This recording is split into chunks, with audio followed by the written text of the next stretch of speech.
Magandang araw po sa inyong lahat, lalong-lalo na po sa mga giliw nating tagapakinig.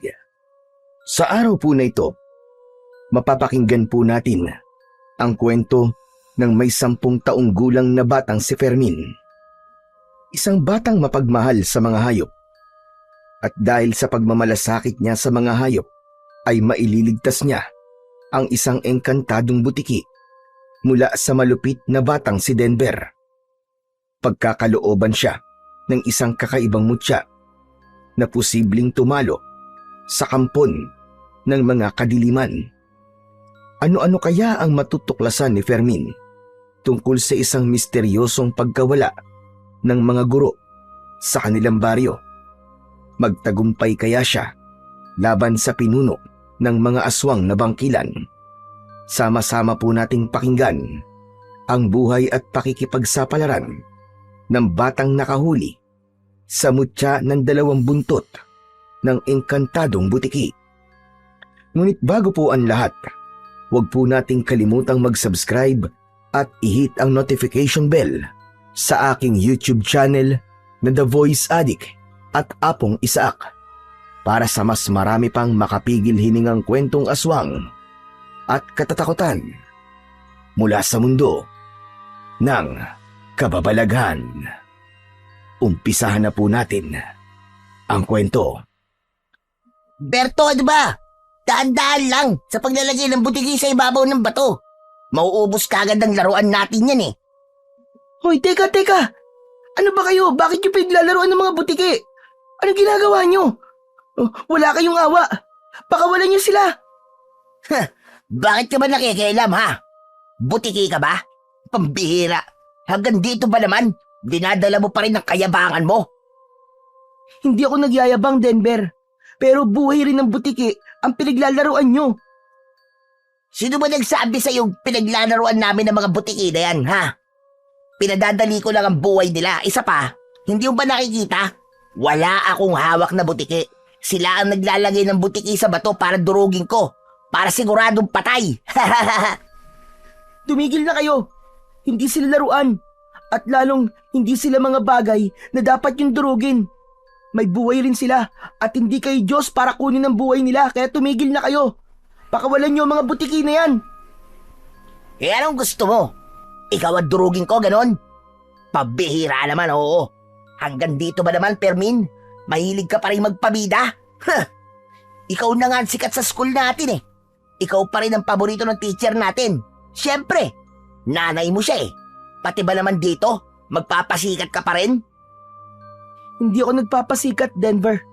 Ginagawa ko lang kung ano ang sa tingin ko'y tama. Hindi mga kagaya nyo. Wala na kayong ibang iniisip kundi sakta ng mga butiki na yan. Sa tingin mo, buhay pa sila? Hindi mo ba nakikita? Iisa na lang ang natitira sa kamay ni Berto. Huli ka na, patay na silang lahat. At itong natitira, papatayin ko na rin. Bakit ba ang lupit mo sa mga butiki, ha, Denver? Hindi ka naman nila inaano, ah. Anong hindi inaanong sinasabi mo? Ayusin mo nga. Hindi mo ba alam na masakit sa tenga ang mga huni nila? Nakakaasar. Dahilan dun, kaya malupit ka sa kanila. Pakawalan mo ang mga butiki na yan. Wala ka na magagawa. Gagawin ko kung anong gusto ko. Wala naman silang pakinabang eh. Nakakasura lang ang kanilang mga itsura. Pati ang huni nila, ang sakit sa tenga. Sige na, Berto. Ilagay mo na ang butiki sa ibabaw ng bato. Ipapakita ko lang kay Fermin kung paano ko dudurugin ang butiki sa harap niya. Akma na sanang ipapatong ni Berto ang butiki sa ibabaw ng malumot na bato. Ngunit mabilis na kinuha ni Fermin sa kamay ni Berto ang nakalaylay na butiki. Kumakawag-kawag pa yon na tila ba humihingi ng tulong sa kanya. Naramdaman ni Fermin ang butiki sa kanyang palad. Saktong pagkuyom niya ng kanyang kamao, tumama ang malakas na suntok ni Denver sa kanyang muka. Galit na galit itong ipinagtulakan siya. Subalit lumaban siya. Gumanti rin siya rito ng suntok. Tumama ang kanyang kamao sa bibig nito. Bumagsak sa lupa si Denver. Dahil sa ginawa ni Fermin, sumugod na rin sa kanyang kinaroroonan ang 4 pa nitong mga kasama. Pinagtulungan siyang bugbugin ng mga ito. Subalit nagmatigas si Fermin. Kahit isang kamao lang ang nagagamit niyang panlaban sa mga ito, ay sinikap niyang huwag masaktan ang butiking nakakubli sa kanyang kamay. Sinalo niya ang maraming suntok at iniwasan ang bawat pagtama ng mga kamao ng mga kalaban. Ang 4 na kaibigan ni Denver ay mga estudyanteng mahilig maglaro ng mga hayop. Pinapatay nila o di kaya naman ay pinapahirapan. Kung minsan, gumagawa ang mga ito ng patibong na gawa sa tingting at sinulid. Ginagamitan nila yon ng pain para mahuli nila ito sa leeg. Kapag nagkakatuwaan naman, ay tinatanggalan nila ng buntot ang butiking nahuhuli nila. Tila ba, masaya silang nakikitang nasasaktan ang mga butiki. Dahil marami ang kalaban ni Fermin, bumagsak siya sa lupa. Naramdaman niya ang pagtungtong ng paa ni Denver sa kanyang tiyan. Tila ba isa siyang butiki na dinudurog sa ilalim ng talampakan nito. Nakangisi at punong-puno ng galit ang anyo ni Denver. Ngunit hindi siya nagpatalo sa sakit. Agad siyang umikot ng higa. Nakawala siya sa pagkakaapak ng paa ni Denver sa kanya. Ibigay mo na sa amin ang butike, Fermin. Kung ayaw mong basagin ko ng suntok ang pagmumukha mo. Hindi niyo ito makukuha sa akin, Denver. Sumusobra na kayo. Wala na kayong awa sa mga hayop. Abat, masyado ka naman yatang nagpapakabayani sa butiking yan, ha, Fermin? Baka mamaya niyan magkapalit kayo ng muka. Ikaw rin. Sige ka. Baka hindi ka na makilala ng mga magulang mo. Umalingaw-ngaw ang tawanan sa paligid ni Fermin. Lahat ay nakatingin sa kanya habang nang aasar ang titig. Naramdaman niya ang mahinang paggalaw ng butiki sa loob ng kanyang kamay. Kaya naman, mas pinanindigan niya sa mga kalaban na hindi niya ibabalik ang butiki. Maya-maya pa ay narinig nila ang mabilis na yabag ng paa ng taong papalapit sa kanilang kinaroroonan. Kasunod ng malakas na sigaw ng may 40 taong gulang na si Mang Emil. Meron dalang pagkain ang kanyang ama para sa kanyang ina na si Aling Tera. Hoy, kayo! Ano ginagawa niyo sa anak ko, ha? Aba, wala kaming ginagawang masama dyan sa anak mo, no? Siya pa nga ang nakikialam sa amin, eh. Pagsabihan mo naman yung anak mo, Mang Emil. Pakialamero, eh. Tumigil ka, Denver. May kabuluhan ang ginagawa ko at hindi ako pakialamero. Teka. Ano na naman bang pinagtatalunan niyo ni Denver, anak? Araw-araw na lang kayo nag-aaway, ah. Ano bang pinakialaman mo? Sos! Dapat ba ganyan ang tatay?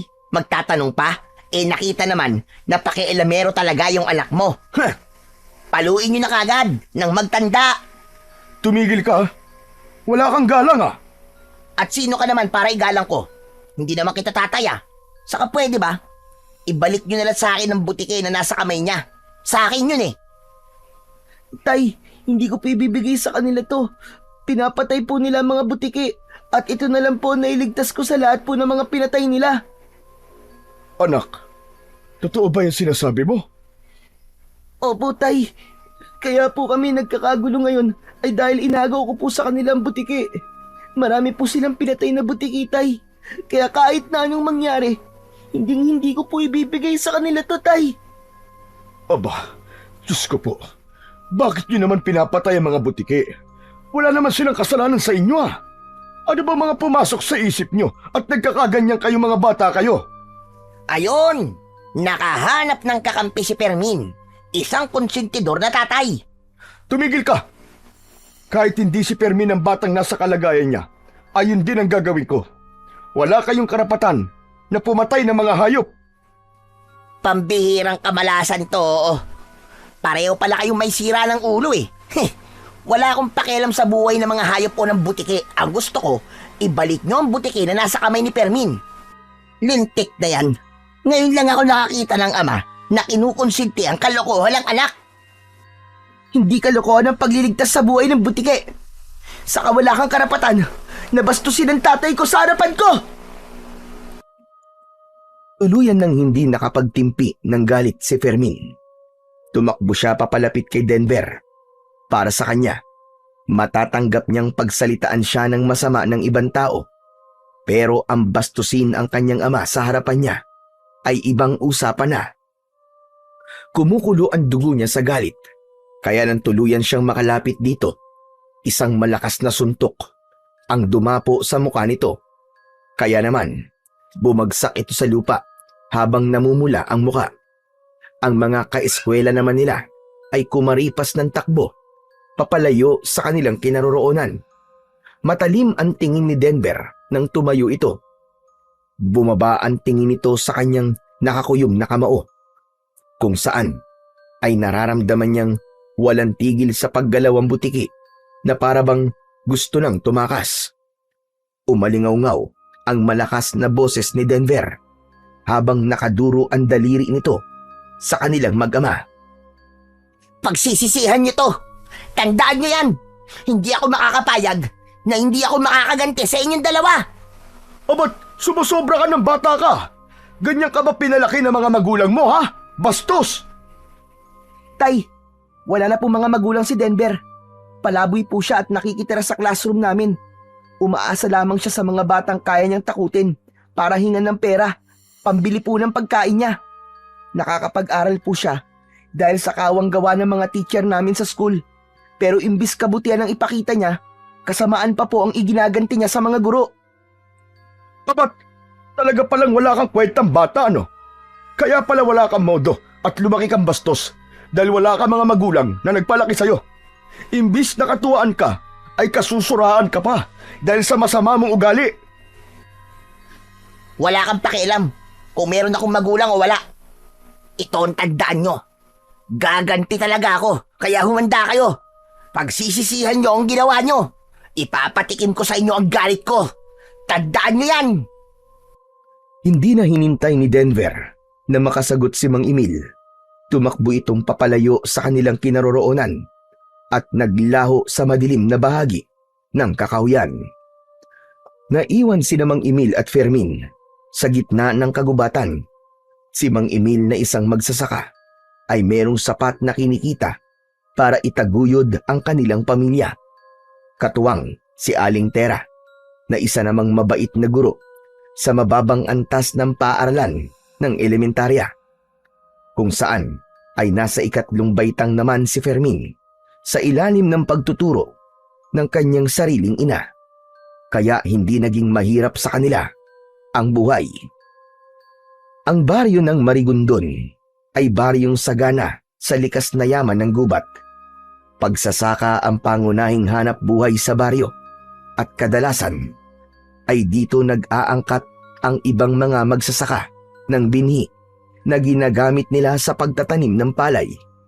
Ngunit kakaiba ang lugar na ito sapagkat matatagpuan dito ang maraming butiki na nakatira sa bahay ng mga tao.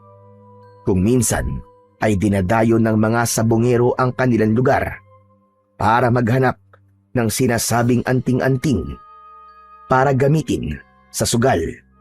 Yun ay ang buntot ng butike. Ngunit bihira lamang makakita ng ganong klaseng buntot. Pero matyaga pa rin ang iilan na maghanap ng nasabing agimat na magdadala raw ng swerte sa mga negosyo at sugal. Sa kabila ng kagandahan ng lugar ay merong misteryosong nangyayari sa kanilang baryo. Sa loob mismo ng paaralan na pinagtuturuan ni Aling Tera, marami na ang guro na napapabalitang nawawala sa silid na yon. Walang bakas na naiiwan at walang mga ebidensya na magpapatunay kung nasaan na nga ba ang mga gurong nawawala. Isang palaisipan na hanggang ngayon ay wala pa ring kasagutan. Kaya lang, sa kabila ng nakakatakot na kwento ng eskwelahan, ay napipilitan pa rin silang pumasok sa paaralan. Maya-maya pa ay naramdaman ni Fermin ang palad ng kanyang ama sa kanyang balikat. Ayos ka lang ba, ha anak? Hindi ka ba nasaktan? Ayos lang po ako, Tay. Sa susunod, huwag mo nang uulitin yun, ha? Mapapahamak ka eh. Hindi po ako natatakot sa kanila, Tay. Dahil ginagawa ko lang po yung tama. Kung hindi po ako kumilos kanina, baka napatay na po nila yung butiki. Kahit pa anak, isipin mo muna ang sarili mo. Baka masaktan ka nila eh. Halika na nga, sumama ka na lang sa akin, tanghali na. Baka gutom na ang nanay mo. Kayo na lang po ang pumunta kay nanay, Tay. Kailangan ko pa pong pakawalan ng butiki sa kakahuyan eh. Hahanapan ko po siya ng maayos na tirahan.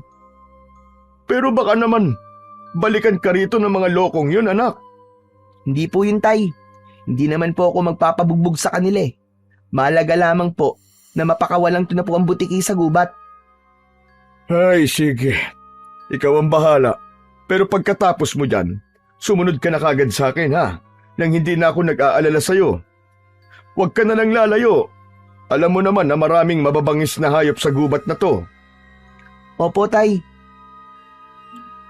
Pagkatapos magpaalam, ay umalis na rin si Mang Emil.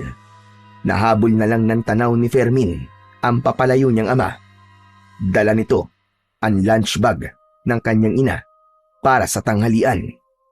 Maya-maya pa ay nagpasya na siyang maglakad papalayo sa lugar na yon. Naghanap siya ng puno na walang nakatirang mga langgam. Ramdam na ramdam ni Fermin ang pamamawis ng kanyang mga kamay. Ang hindi lang talaga niya maintindihan ay kung bakit galit na galit si Denver sa mga butiki. Nagtataka rin siya sa biglang pagbabago ng ugali nito. Mabuting tao at tahimik na bata si Denver.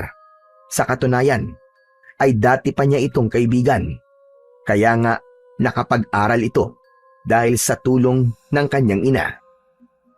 Hiniling niya kay Aling Tera na bigyan ng tulong si Denver para makapag-aral ito. Kaya lang, isang taon, pagkalipas ay bigla itong nagbago. Madalas ay nakikipag-away sa ibang bata. Kung minsan naman ay hindi kilala ang mga taong minsang tumulong dito. Hanggang sa unti-unting nasanay ang mga guro sa ugali ni Denver at pilit na lamang iniintindi ang ugali nito. Katuwiran ng mga ito ay mahirap ang pinagdadaanan ng batang lumaki nang walang mga magulang. Kaya iniiwasan na lang ng mga bata na makipag-usap at makipaglaro kay Denver. Ang natira na lamang na nagtsatsaga sa ugali ni Denver ay ang mga dati ring kaibigan ni Fermin. Pagkalipas ng ilang minutong paglalakad ni Fermin, ay narating niya ang tapat ng isang malaking puno na merong maaliwalas na paligid. Kaya hindi nagtagal, ay ibinuka na niya ang kanyang kamao. Ilalapag niya sana sa ugat ng puno ang butiki, ngunit tumambad sa kanyang paningin ang kakaibang kulay nito. Nakita niya ang kakaibang itsura ng buntot nito. Naputol yun at walang tigil sa pagkawag. Pinagmasdan niya ang malasangan nitong buntot. Parang dalawa. Nagpalinga-linga siya sa paligid at bumilis ang tibok ng kanyang puso. Diyos ko, anong klaseng nilalang to? Bakit parang kakaiba ka sa lahat ng butiking nakita ko? Ikaw na ba yung sinasabi nilang may dalang agimat ang buntot? Hindi umaalis ang butiki sa kanyang kamay habang ang buntot nito ay unti-unti nang humihina sa pagkawag o paggalaw. Yun ang reaksyon ng napuputol na buntot ng butiki. Isang buntot na maaaring magamit sa negosyo at sugal, pero kadalasan ginagamit yun laban sa masasamang elemento ng kalikasan. Mahal yun kung ibibenta niya, ngunit para kay Fermin, isa yung kabiguan dahil hindi niya nailigtas ng maayos ang butiki. Kaya pakiramdam niya ay meron siyang kasalanan sa pagkakaputol sa buntot nito. Likas kay Fermin ang maging maawain at matulungin sa mga hayop, lalo na kung ito ay isang butiki. Natutuwa siya kapag humuhuni ito ng malakas. Butiki, patawarin mo ako ha. Hindi ko nailigtas ang buntot mo. Pero ang mahalaga ay buhay ka naman at hindi ka tuluyang napatay ng mga kaibigan ni Denver. Pasensya ka na ha. Kung nakita mo ang naging kamatayan ng mga kalahi mo.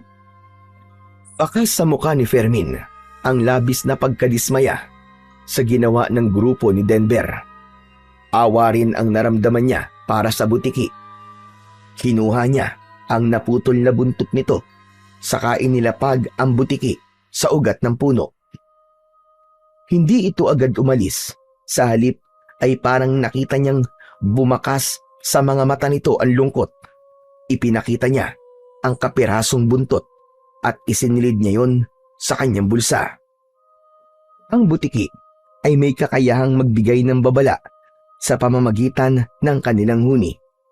Nagmumula yon sa taling tinig o vocal cords sa English, partikular sa mga species tulad ng house gecko o butiki sa dingding. Hindi lahat ng butiki ay marunong gumawa ng tunog, pero ang mga karaniwang nakikita sa bahay sa Pilipinas ay kabilang sa mga vocal species o mga butiking nakakapaglikha ng tunog. Nakakabuo sila ng tunog sa pamamagitan ng lalamunan gamit ang mabilis na paggalaw ng hangin. Karaniwan itong ginagamit bilang babala sa ibang butiki, panliligaw o reaksyon sa panganib. Mas madalas marinig ang huni ng butiki sa gabi, lalo na kapag tahimik ang paligid. Meron din pamahiin ang pinaniniwalaan ng mga matatanda. Kapag tumitik-tik daw ang butiki habang may nagsasalita, sinasabing totoo ang sinasabi nito. Ang ilan naman ay kapag humuhuni ang butiki ay meron daw darating na bisita.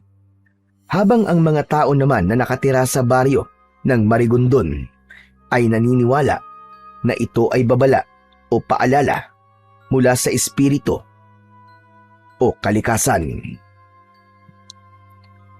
Huwag ka mag-alala. Iingatan ko ang buntot mo para sa'yo. Hindi na natapos ni Fermin ang kanyang sasabihin nang mula sa kanyang harapan ay bumalot ang kulay asul na liwanag sa katawan ng butiki. Hindi siya nakapagsalita dahil sa gulat. Nanlalaki ang kanyang mga mata na hindi inaalis ang tingin sa butiking nagkaroon ng kakaibang balat.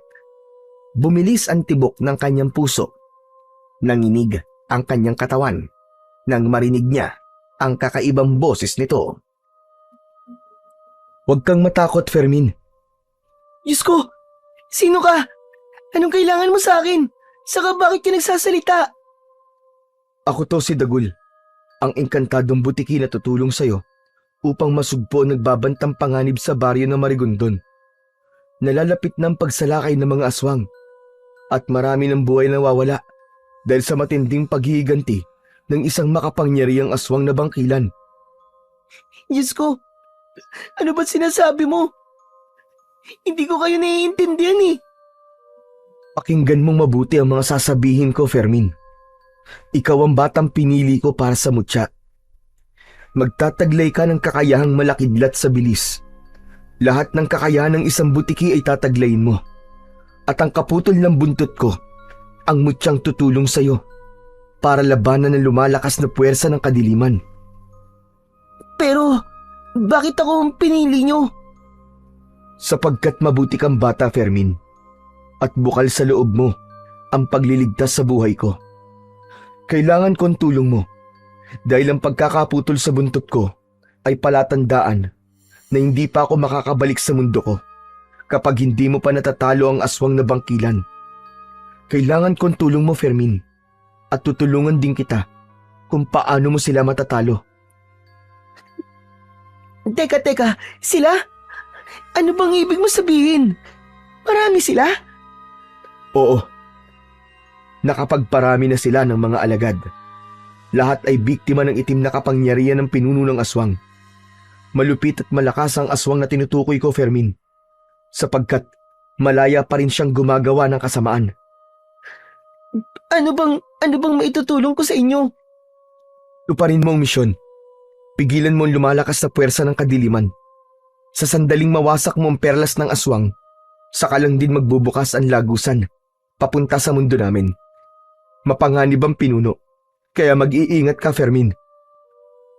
Teka, sandali lang. Hindi ko pa tinatanggap ang mutya na sinasabi mo.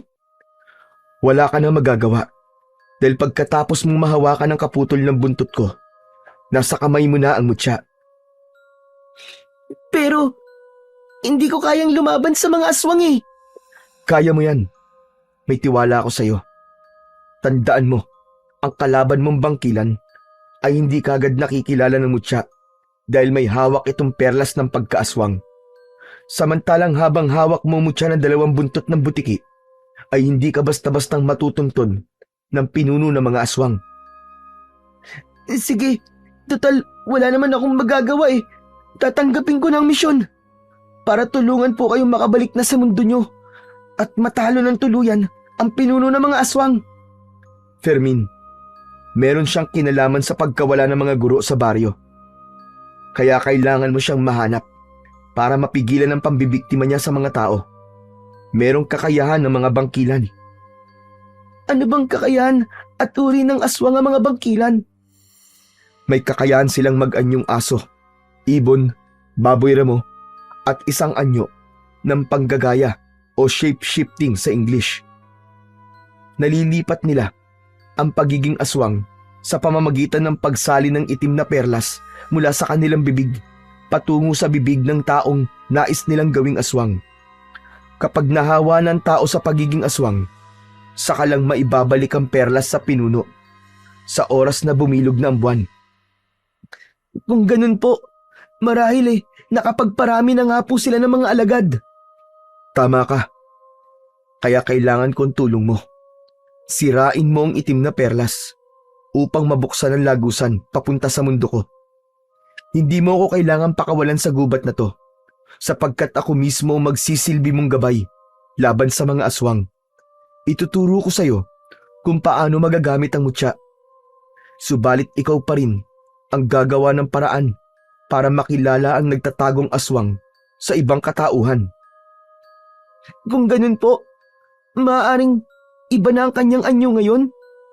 Mahihirapan na po tayong makikilala siya kung ganun. Tama ka, Fermin. Ngunit hindi magiging madali ang pagtukoy sa kanyang pagkakakilanlan. Tandaan mo na meron din siyang hawak na perlas na may kakayahang labanan ng kapangyarihan mo. Naiintindihan ko na po kung ano po ang ibig niyong sabihin. Maraming salamat, Fermin. Umaasa ako na tayong dalawa lamang ang makakaalam sa bagay na to. Opo, naiintindihan ko po. Mahal na engkantado. Dagol na lang. Ayoko masyadong formal. Hindi ako sanay. Matagal na ako nandito sa mundo nyo, kaya parang naiilang ako kapag tinatawag mo akong mahal na engkantado. Ituring mo kong isang kaibigan, Fermin. Natawa na lamang si Fermin sa bahaging yon ng sinabi ni Dagul. Maya-maya pa ay mabilis na gumapang ang butiki sa kanyang balikat. Saka naisip ni Fermin na sumunod na sa kanyang ama sa school para makita ang kanyang ina. Habang naglalakad ay biglang kinabahan si Fermin. Hindi niya maipaliwanag ang pag-aalalang nararamdaman niya. Kaya mas nilakihan niya ang hakbang ng kanyang mga paa. Bakit bigla ka nagmamadali sa paglalakad, Fermin? Bigla kasi akong kinabahan at pumasok sa isip ko si nanay. Naalala ko kasi ang mga sinabi mo kanina tungkol sa mga guro na nawawala sa paaralan ko. Kung ganun, kailangan mo magmadali, Fermin. May paniniwalang nararamdaman ng anak kapag mayroong masamang mangyayari sa kanyang ina. Isa pa, hindi ka na ngayon isang ordinaryong bata. Malaki ang posibilidad na nakaatang sa mga balikat mo. Kaya ang bawat pag-aalala na mararamdaman mo ay bibigyan mo ng halaga para makapagligtas ka ng tao. Hindi napansin ni Fermin na ang hakbang niyang mabilis ay para ng kidlat na agad siyang nakarating sa school. Mula sa kanyang kinatatayuan ay natanaw niya ang silid ng kanyang ina. Maraming guro ang nasa loob ng classroom. Ang mga bata naman ay nagsisiksikan habang nakasilip sa labas ng bintana. Bumundol ang kaba sa kanyang dibdib nang marinig ang malakas na boses ng kanyang ama. Nagwawala ito at hinahanap ang kanyang ina. Tila ayaw humakbang ng kanyang paa papalapit sa silid-aralan na pinagtuturuan ng kanyang ina. Nanlalamig ang kanyang mga kamay at nanginginig na ang kanyang tuhod. Diyos ko! Hindi! Sana mali ako! Sana hindi ito totoo! Walang natanggap na tugon si Fermin mula kay Dagul. Tahimik itong nakamasid sa silid-aralan na pinagkakaguluhan ng mga tao. Tila nabigla rin ito sa mga nangyayari. Hindi nga nagtagal ay nagawa ni Fermin na makalapit sa silid. Lumabas si Mang Emil na butil-butil ang pawis sa noo. Mabilis na tumakbo si Fermin papalapit sa kanyang ama. Nang makalapit siya rito, ay bigla itong napahagulgul ng iyak. Sa itsura na yon ni Mang Emil, pakiramdam ni Fermin ay gumuho na rin ang kanilang mundo. Tay, ano po nangyari? Nasaan po si nanay? Fermin, anak. Ang nanay mo. Nawawala ang nanay mo, anak. Tay, paano pong nawawala? Sabihin nyo. Nasaan po si nanay? Kanina pagdating ko, marami ng tao. Nakita ko sa sahig. Nagkalat ang dugo. Hindi ko alam kung kay Tera ang dugong yun. Natatakot ako. Baka napano na ang nanay mo, anak. Ang ibig niyo po ba sabihin, Tay? Wala na po si nanay? At kagaya po sa mga gurong nawawala, hindi na rin po ba natin makikita si nanay? Ganun po ba? Oo, anak. Diyos ko, nasan ka na, Tera? Sana'y walang nangyaring masama sa'yo. Hindi pwede, Tay. Hahanapin ko po si nanay. Ngunit saan mo siya hahanapin, anak? Ni wala nga nakapansin kung lumabas siya ng classroom kanina. Dahil oras yun ng tanghalian ng mga bata. Sinabi ko naman sa kanya kagabi na wag na siyang mag-iisa sa school nyo. Pero hindi siya nakinig. Kaya ito, nangyari ito sa kanya. Hindi natin alam kung saan siya dinala ng taong kumuha sa kanya. Hahanapin ko po si nanay, Tay. Kahit na ano mangyari, ibabalik ko po siya sa bahay natin ng buhay. Lalong lumakas ang hagulgul ng iyak ni Mang Emil habang pinag-uusapan ng mga tao ang nangyari sa kanyang ina na si Aling Tera. Pakiramdam niya ay merong tinik na nakabaon sa kanyang dibdib. Naramdaman niya na niyakap siya ng kanyang ama. Mahigpit at hindi nito napapansin ang butiki na si Dagul sa kanyang balikat. Tila iniisip rin ito kung saan nagpunta ang ina ni Fermin. Maya-maya pa ay naramdaman ni Fermin ang pagluwag ng yakap sa kanyang katawan ni Mang Emil at iniabot sa kanya ang 3 lumang larawan. Tay, ano po ito? Yan na lamang ang nakita ko sa sahig nang pumasok ako. Pagmasdan mo ang mga larawan ng mga bata. Pati na ang guro sa gitna. Pero Tay, wala na pong mga ulon larawan ng guro sa litrato. Ang hawak mo ay larawan ng nanay mo, anak. Ang 2 pang natitirang larawan ay litrato ng 2 guro na una nang nawala sa silid na to. Matagal na pinagmasdan ni Fermin ang larawan na nasa kanyang kamay. Kapansin-pansin ang mga nawawalang muka sa litrato. Habang makikilala mo lang ay sa damit ng gurong nakaupo sa gitna ng estudyante ng mga ito. Itinago ni Fermin ang 3 larawan sa kanyang bulsa dahil gagamitin niya yun na batayan para hanapin ang kanyang ina. Pumatak ang masaganang luha sa kanyang mga mata. Ngunit sa muli niyang pagsulyap sa loob ng classroom, kitang-kita niya mula sa bintana ang isang matandang lalaki. Nakatingin ito sa lumang blackboard na merong nakasulat na ibang lingwahe. Hindi yun napapansin ng mga tao dahil iniisip ng mga ito na baka bata lang ang may gawa nun. Bumundol lang kaba sa dibdib ni Fermin nang saglit na magtama ang kanilang paningin ng matanda. Akma na sanang lalapit siya rito nang maramdaman niya ang paghawak ng kamay ng kanyang ama sa braso niya. Saglit siyang napatingin sa gawin ng kanyang ama, ngunit muli niyang sinulyapan ang matanda sa loob ng kanilang silid-aralan. Pero wala na ito at kahit saan siya tumingin ay naglaho na ang matanda. Anak, bakit yun? Wala po, tay. Parang may nakita lang po akong matandang lalaki sa loob ng school. Pero wala naman akong nakikita, anak ah. Mahaba po ang buhok niya. Pero bigla po siyang nawala eh. Baka namamalikmata ka lang, anak. Halika na, umuwi na muna tayo. Nai-report ko na kay Kapitan na nangyari sa nanay mo. Tay, parang ayoko pa pong umalis sa school. Anak, mas lalo lamang tayo masasaktan kung maiisip natin na posibleng may nangyaring masama sa iyong ina. Kaya tara na. Sapat na po ang dugong nakita niyo sa saig, tay, para masabing may nangyaring masama talaga kay nanay. Ramdam na ramdam ni Fermin ang hirap na pinagdadaanan ng kanyang ama. Kaya wala siyang nagawa kundi samahan itong umuwi sa kanilang bahay. Habang si Dagul naman ay tahimik na nakamasid sa bawat nangyayari sa paligid. Hanggat walang katawan, huwag kang mag-isip na patay na ang nanay mo, Fermin. Sa halip, kailangan mo magpakatatag. Hanapin mo kung saan pwedeng dinala ang nanay mo. Kailangan mo magbadali para maabutan mo pa siyang buhay. Pero saan ko naman nahanapin si nanay? Wala ka ba talagang kapangyarihan para makita ko ang nanay ko? Patawarin mo ko, Fermin.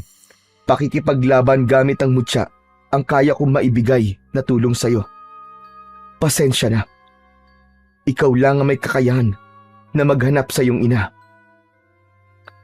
Isang malalim na buntong hininga ang pinakawalan ni Fermin. Pakiramdam niya ay mas lalong bumigat ang dibdib niya dahil sa sinabi ng engkantadong si Dagul. Habang tinatahak nila ang daan papunta sa kanilang bahay, ay abala pa rin sa pag-iisip si Fermin kung saan ba niya hahanapin ang kanyang ina. Pagkalipas ng ilang minuto, ay narating nila ang kanilang bahay. Wala silang imikang mag-ama. Tig-isang gilid sila sa sala habang malalim ang mga iniisip. Ni hindi na nga napansin ni Fermin kung paano lumipas ang oras. Namalayan na lamang nilang mag-ama na madilim na ang paligid. Muling sinulyapan ni Fermin si Mang Emil. Tahimik itong nakaupo sa harap ng lamesa. Sa ibabaw ay ang maliwanag na ilaw ng gasera. Tahimik na nakaupo si Mang Emil sa bangkong kahoy. Hawak ang lumang panyo na basang-basa na sa luha. Ni hindi niya kailanman nakita ang kanyang ama na ganun ang itsura. Ang dating matatag na haligi ng tahanan, ngayon ay tila pinagbagsakan ng langit at lupa. Isang malalim na buntong hininga ang pinakawalan niya. Saka humakbang papalapit sa kanyang ama. Mabilis naman itong pinahid ng likod ng palad ang mga luhang umaagos sa pisngi nito. Ngunit ang lungkot ay bakas pa rin sa bagsak ng balikat ni Mang Emil. Parang pinipiga ang puso niya sa nakikitang sitwasyon ng kanyang ama. Tayo na pong ginagawa niyo rito. Ba't di pa po kayo natutulog? Mahina niyang tawag, ngunit hindi siya nilingon nito. Tahimik itong nakaupo at nakayuko na para bang nagdadasal na sana ay panaginip lamang ang lahat. Ang butiki namang si Dagul ay palagi nang nakakapit sa kanyang balikat. Nakikinig ito ng kanilang usapan, ngunit hindi nagsasalita. Ang mga hikbi ni Mang Emil ay parang karayom na tumutusok sa kanyang puso. Masakit at paulit-ulit na gumuguhit sa kanyang pandinig. Maging ang garalgal nitong boses ay parang malamig na tubig na unti-unting nagpapahina sa kanyang tuhod. Alam niya kung gaano nito kamahal si Aling Tera. Kaya labis ang pag-aalala nito sa pagkawala ng kanyang ina. Lumapit si Fermin sa tabi ng kanyang ima at pinatong niya ang kanyang palad sa balikat nito. Hindi siya bastag nawala, Fermin. Aswang ang may gawa nun sa kanya. Bulong ni Mang Emil. Halos hindi marinig. Si Fermin naman ay tila hinihintay ang paliwanag ng kanyang ama kung bakit naisip nitong aswang ang kumuha sa kanyang ina. May nararamdaman akong kakaiba. Parang merong nilalang ang unti-unting umuubos sa mga guro o sa baryo natin. Paano niyo po na sigurong aswang po ang kumuha kay Nanay, Tay? Isang malalim na buntong hininga ang itinugon ni Mang Emil sa tanong na yon ni Fermin. Tumahimik siya at napatingin ng malungkot sa gaserang kaharap ng kanyang ama.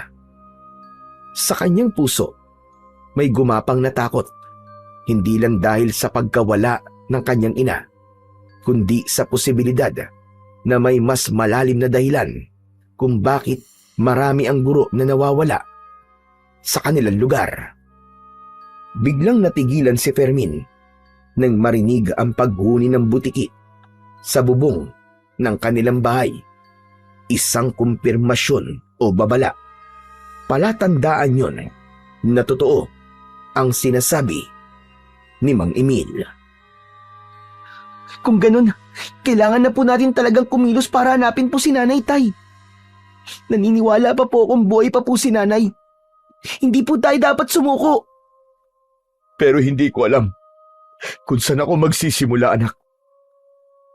Magulong-magulo ang isip ko ngayon. Siya nga po pala, Tay. Ipaghahanda ko po muna kayo ng pagkain. Kanina pa po kayong hindi kumakain eh. Wala akong ganang kumain, anak. Ikaw na lang muna ang kumain, sige na. Pero Tay, baka naman po magkasakit kayo niyan. Kahit konti lang po sana kumain po kayo. Babayaan mo na muna ako mapag-isa, Fermin. Huwag ka mag-alala, anak. Hindi rin naman ako makakakain ito ng maayos eh. Sige na, matulog ka na. Sige po, Tay. Kayo pong bahala. Mabigat ang hakbang ng mga paa na umalis sa tabi ni Mang Emil, si Fermin. Malungkot siyang lumapit sa pintuan ng kanyang silid. Bago pumasok, ay sinulyapan niya ang kanyang ama na nakaupo pa rin sa bangko, paharap sa lamesa, habang si Dagul naman ay nasa balikat pa rin niya. Maya-maya pa, ay lumipat sa kanyang braso. Saka lang siya dumiretso ng pasok sa loob ng kanyang silid. Bumungad sa kanyang paningin ang nakahandang damit na pantulog. Madalas na si Aling Tera ang naghahanda nun kapag gabi na. Naluluwang nilapitan ni Fermin ang katre na gawa sa kawayan at napatanaw sa labas ng kanyang nakabukas na bintana. Naupo siya sa gilid ng katre at tumingin sa butiki na nasa braso niya. Anong iniisip mo, Fermin? Natatakot ako, Dagul. Paano kung patay na si Nanay? Paano kung nakuha na siya ng bangkilan? Hindi ko masasagot ang tanong na yan, Fermin. Pero kung gusto mo, umalis tayo at maglibot sa paligid ng paaralan. Malakas ang kutob kong nandun ang sagot sa katanungan mo. Isang malalim na buntong hininga ang pinakawalan ni Fermin. Sabay tanaw sa labas ng bintana. Napatayo siya nang makita ang matandang lalaki na nakatayo sa tabi ng puno. Nakatingin ito sa kanila, pati na sa butiki na nasa kanyang braso. Bumundol ang kaba sa kanyang dibdib. Kilala niya ang matandang nasa tapat ng kanyang bintana. Yun din ang matandang nakita niya sa loob ng classroom ng kanyang ina. Dala ng kagustuhang makilala at makausap ni Fermin ang matanda. Tumalon siya mula sa bintana, ngunit tumalikod ang matanda. Mabilis ang tibok ng kanyang puso na nagmamadaling tumakbo at hinabol ang naglalakad na matanda. Sinadya niyang hindi lumikha ng ingay upang hindi marinig ng kanyang ama. Lolo! Lolo, sandali lang po! Huwag po muna kayong umalis! Fermin, hindi natin siya kilala. Huwag tayong sumunod sa kanya. Dagul, malakas ang kutob kong may alam siya sa mga nangyayari sa paligid natin. Hindi siya masamang tao. Baka matulungan niya tayo. Huwag ka mag-alala. Mararamdaman ko kung masama siyang nilalang. Pero huwag mo rin kalilimutan, merong kakayahan ng bangkilan na mag-anyong tao. Kaya nitong gayahin ang mukha ng mga taong naging biktima niya. Pati boses, kaya rin niyang gayahin. Huwag mo na siyang sundan, Fermin. Nag-aalala ako na baka makuha niya sa iyo ang mutya. Alalahanin mo rin na merong itim na perlas ang aswang na bangkilan. Pero hindi nakinig si Fermin. Diretso ang kanyang hakbang sa paghabol sa naglalakad na matanda. Tila sinasadya nitong pasunurin siya. Ngunit may tiwala siya sa kanyang nararamdaman. Malakas ang kutob niyang may alam ang matanda tungkol sa mga aswang na bangkilan at kung bakit marami ang guro na nawawala sa baryo nila. Lolo, teka! Sandali lang po! Huwag po muna kayong umalis! Bakit po kayo pumunta rito? Nakita ni Fermin na huminto sa paglalakad ang matanda sa tapat ng maliwanag na sikat ng buwan. Humarap ito sa kanya at bakas ang lungkot sa mga mata nito. Hindi niya nararamdaman ang mabigat na enerhiya mula sa matanda. Sa halip, sinasabi ng kanyang puso na ang matandang kaharap niya ay makakatulong sa kanya para mahanap ang kanyang ina na si Aling Tere. Umaasa pa rin siyang buhay pa ang kanyang ina. Lolo, ano pong ginagawa niyo sa tapat ng bintana ng kwarto ko? Alam ko po na meron po kayong gustong sabihin sa akin. Meron po ba kayong alam kung bakit nawawala po si nanay? Pasensya na iyo. Pero wala akong alam sa pagkawala ng nanay mo. Subalit malakas ang kutob kong nasa school ang kasagutan sa mga tanong mo. Sino po ba kayo, Lolo? Ako si Sergio, ang asawa ni Magda. Ang matandang guro na nauna nang nawala sa classroom na yon. Kasunod ng pagkawala rin ng anak kong si Elida na isa ring guro. At ngayon naman, ang nanay mong si Tera ang sunod na nawala. Gulat at hindi agad nakapagsalita si Fermin. Pagkatapos niyang marinig ang sinabi ni Lolo Sergio, maging si Dagul ay hindi rin nagsalita para kontrahin ang sinabi ng matanda. Marahil ay nararamdaman din ni Dagul na nagsasabi ng totoo ang matandang lalaki. Baka sa mukha nito ang lungkot at sakit sa pagkawala ng mga mahal nito sa buhay dahil sa paggaralgal ng boses nito. Pinagmasdan ni Fermin si Lolo Sergio. Suot nito ang kulay puting damit at maong nakupasin. Ito marahil ang matandang albularyong antingero na nakatira sa kagubatan. Lumapit sa kanya ang matanda habang si Dagul naman ay nananatiling nakatingin kay Lolo Sergio. Mula sa braso ay umakyat ang butiki sa kanyang balikat. Tila sinusuri ng engkantadong butiki ang kaharap niyang matanda. Mangyayari din po ba kay nanay ang nangyari po sa pamilya niyo, Lolo Sergio? Tulungan niyo po ako. Sana matuldukan na ang pagkawala ng mga guro sa baryong ito. At sana hindi rin mangyari sa nanay mo ang nangyari sa pamilya ko. Matagal na akong naghahanap sa aswang na bangkilan. Malakas ang kutob ko na siya ang kumuha sa nanay mo. Kaya lang, mahihirapan tayong hanapin ang aswang na bangkilan dahil maaaring iba na ang kanyang itsura sa ngayon. Kung ganun po, may posibilidad na nakakasalamuha po natin sila. Oo, maaaring nakakasama nga natin sila. Malakas ang aswang na bangkilan at mahirap huliin. Wala akong laban sa kanila. Maliban na lang kung merong mutya ng 2 buntot ng inkantadong butiki. At yun ang totoong pakay ko. Kaya kita pinuntahan sa bahay mo. Matagal na hindi nakapagsalita si Fermin dahil inisip niya na hindi maaaring malaman ng matanda na nasa kanya ang mutya. Kaya naman, hinintay niyang magsalita si Dagul. Pero wala siyang narinig na boses mula sa inkantadong butiki. Marahil ay ayaw ni Dagul na malaman ng matanda na mayroong kakayahan ng butiki na makapagsalita. At higit sa lahat, hindi pa lubos ang pagtitiwala nito sa matanda. Kaya naman, muling nagtanong si Fermin. Kaya po bang tapatan ng mutya ang lakas ng aswang na bangkilan? Oo, sapagkat yun lamang ang nag-iisang pangontra sa kanila.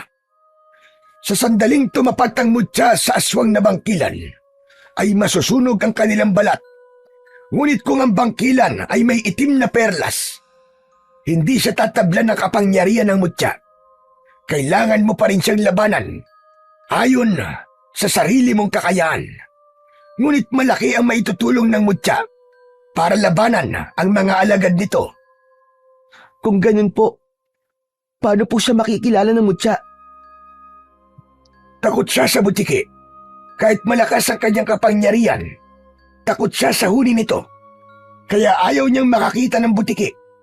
Kahit maganyong tao siya, ay makakaramdam siya ng sakit sa oras na magkita sila ng butiki. Ang butiki na nasa balikat mo ay isang inkantadong butiki. Tama ba? Paano niyo pong nalaman, Lolo Seryo? Matanda na ako, iho. At hindi ka makakapagsinungaling sa akin. Patay! Paano niyong nalaman, Fermin? Hindi ko naririnig ang boses ng butiki. Ngunit alam ko na may kakayahan siyang makapagsalita na tanging ikaw lamang ang nakakarinig. Nakikita ko ang palatandaan ng pagiging engkantado niya sa pamamagitan ng kulay. Alam ko rin, nasa bulsa mo ang buntot niya na magagamit mo laban sa mga aswang. Hindi po ako makapaniwalang alam niyo po ang lahat tungkol sa engkantadong butiki. Siya po si Dagul. Meron akong isang mahusay na mandirigma na inutusan kong lumaban sa aswang na bangkilan. Isa siyang magaling na manunugis ng aswang. Kahit wala siyang taglay na kapangyarihan, ay matapang niyang natatalo ang mga halimaw gamit ang kanyang sandata. Ngunit merong isang babae na nagpatibok ng kanyang puso. Tinalikuran niya ang pagiging manunugis ng aswang at namuhay ng tahimik. Kaya sa unang pagkakataon ay nabigo akong hanapin ang aswang na kumuha sa pamilya ko. Magmula noon, naghanap ako ng butiki na may ganyang kapangyarihan at sinabi ko sa sarili ko na ako na lang ang lalaban sa mga aswang na yon. Pero ako po ngayon ang nagtataglay ng mutya. Kaya nga kailangan ko ng tulong mo, Fermin. Kailangan nating alamin kung ano pa mga ebidensyang mahanap natin sa classroom na yon. Naalala ko po na meron pong 3 lumang larawan na nakuha si tatay sa lugar kung saan po nawala si nanay. Sandali lang po at kukunin ko lang po sa loob ng bulsa ko. Mabilis na dinukot ni Fermin ang larawan sa bulsa at ibinigay niya yon sa matandang lalaki. Nanginginig ang kamay nito na pinagmasdan ng larawan. Lahat ng mga guro na naroon ay may pilas sa bahagi ng litrato. Sa banda ng ulo ng guro, tila sinadya na wag ipakita kung sino ang guro na nakaupo sa bangko. Pero natitiyak niyang yun ang mga gurong una nang nawala. Ngunit kapansin-pansin ang blackboard sa likuran ng mga batang nasa larawan. Merong nag-iisang lengguwahe na hindi maintindihan kung ano ang ibig sabihin. Ibinalik ni Lolo Seryo ang larawan sa kanya at naluluwa ang mga mata nitong tumalikod na kay Fermin. Saka naman nagsalita si Dagul. Mukhang tama ang kutob ko, Fermin. Nasa loob mismo ng classroom ang kasagutan. Kailangan mo magmatsyag sa mga nangyayari sa classroom na yun tuwing gabi. Tama ka, Dagul. Yun din ang hinala ko. Humarap si Lolo Sergio kay Fermin. Narinig nito ang mga sinabi ni Fermin habang kausap ang butiki. Saktong nailagay ni Fermin ang lumang larawan sa kanyang bulsa. Naramdaman niya ang pag-iinit ng kanyang mutya sa kabila ng kanyang bulsa. Naramdaman din yun ni Dagul. Mukhang hindi tayo nag-iisa sa lugar na to, Fermin. Lolo Sergio, kailangan niyo na pong sumama sa bahay. Nararamdaman ko po na merong mga nilalang sa paligid natin. Akma na sanang aalisin na Fermin at Lolo Sergio nang makitang merong mga anino ang nakatayo sa kanilang harapan. Huli na para umalis sila sa lugar na yon dahil ang simoy ng hangin ay naging kakaiba at ang paligid ay naging maalinsangan. Fermin, ihanda mo ang mutya. Nasa panganib tayo. Mabilis na dinukot ni Fermin ang putol na buntot ng butiki sa kanyang bulsa at hindi siya makapaniwala nang biglang lumiwanag yun at humaba na parang isang latigo. Gumuhit ang malaapoy na liwanag sa mismong katawan ng latigo. Mula sa kulay kahel ay naging isang mabangis na sandata ang mutya ng 2 buntot ng engkantadong butiki. Lumalagablab ang apoy mula sa kanyang sandata, kasabay ng kaluskos sa paligid. Mula sa dilim, unti-unting lumitaw ang mga anino, mga nilalang na may mga mata ng uwak, balat ng baboy ramo. Ang mga bangkilan, nagsimula silang umangil. Hindi sila bastang mga aswang. Sila ang tagapagmana ng itim na perlas, ang mga bantay ng sinaunang sumpa ng mga halimaw. Nakangisi ang mga yon. Tila alam ang sandatang hawak ni Fermin. Ihagupit mo ang latigo sa lupa upang ang ibang nilalang na nagtatago sa likod ng mga puno ay mapilitang lumabas. Hindi nila kakayanin ang ingay ng latigo. Hindi nila kasama ang pinuno, kaya mapapatay mo sila gamit ang sandata mo. Isang malakas na paggugupit sa lupa ang ginawa ni Fermin gamit ang latigo ng butiki. Si Lolo Sergio ay pumwesto sa likod ni Fermin. Isa-isang lumapit ang mga bangkilan, paikot sa kanilang kinaroroonan. Tila hindi alam ang epekto ng kapangyarihan ng batang nagtataglay ng mutya. Ang lupa ay tila humihinga sa ilalim ng kanilang mga paa. Bawat galaw ng dahon sa paligid ay matalas na pinakikiramdaman ni Fermin. Ang hangin ay mabigat, amoy dugo. Tumalon ang bangkilan na kulay abo at sa pagbagsak nito sa kanyang harapan ay umalingaw-ngaw ang tunog ng kanyang sandata sa paligid. Pinuluputan ng latigo ang leeg ng aswang at sa paghila ni Fermin, nasunog ang katawan ng halimaw. Napuno ng pag-angil ang buong paligid mula sa mga aswang na bangkilan. Nakita ng mga ito kung gaano kalakas ang latigo ni Fermin.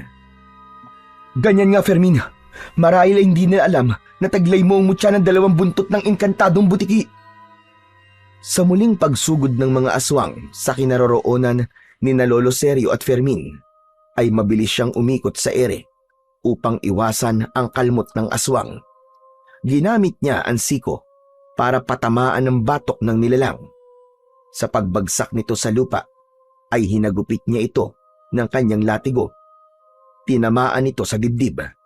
Kasunod ng pagkikikisay ng katawan nito, gumagapang ang apoy at unti-unting nasusunog ang katawan. Sa pag-angat ng paningin ni Fermin, napansin niyang tila umaatras na ang mga kalaban.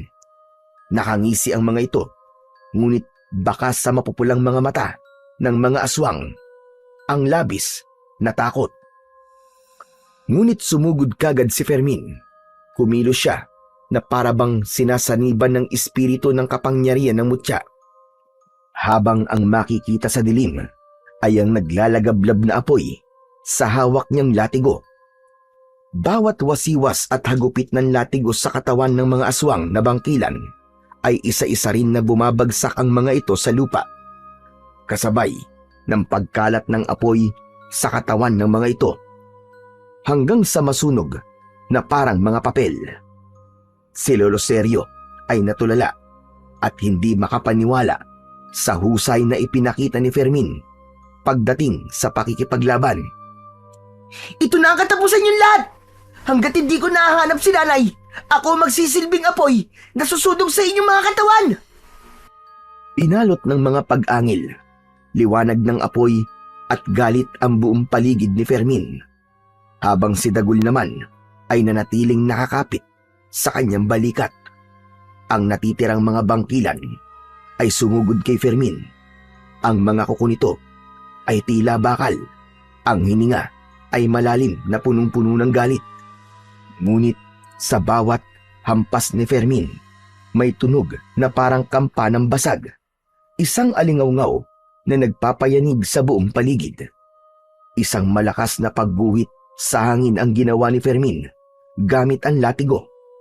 Lahat ng tamaan ng kanyang sandata ay nasusunog ang katawan at naglalaho. 1, 2, 3 bangkilan ang bumagsak sa lupa.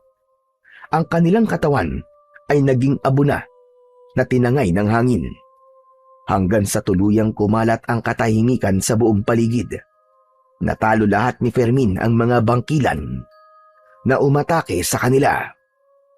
Magaling, Fermin! Natalo mo mga aswang! Hindi ako makapaniwala na magagawa mo matalo ang mga aswang na bangkilan. Saan mo natutunan ang pakikipaglaban sa mga aswang, Fermin? Palagi po akong tinuturuan ni tatay, lalo na po sa paggamit ng iba't ibang uri ng sandata. Kaya hindi po ako nahirapan sa paggamit po ng latigo. Fermin, kailangan na muna nating umalis sa lugar na to. Lolo Sergio, sumama na po muna kayo sa bahay. Hindi po ligtas ang lugar na to para sa inyo. Halika na po. Kung ganon, ay kailangan na natin magmadali. Nauna nang naglakad si Fermin. Kasunod ang matandang nagmamadali sa paghakbang papunta sa kanilang bahay. Panayanlingan nila sa paligid. Saka lamang naglaho ang liwanag sa kamay ni Fermin at ang latigo ay bumalik sa dating itsura nito. Naging buntot ulit ito ng butiki. Mahigpit ang pagkuyom ng kamao ni Fermin para ingatan ang mutya. Pagkalipas ng ilang minutong paglalakad, narating nila ang bahay ni Fermin.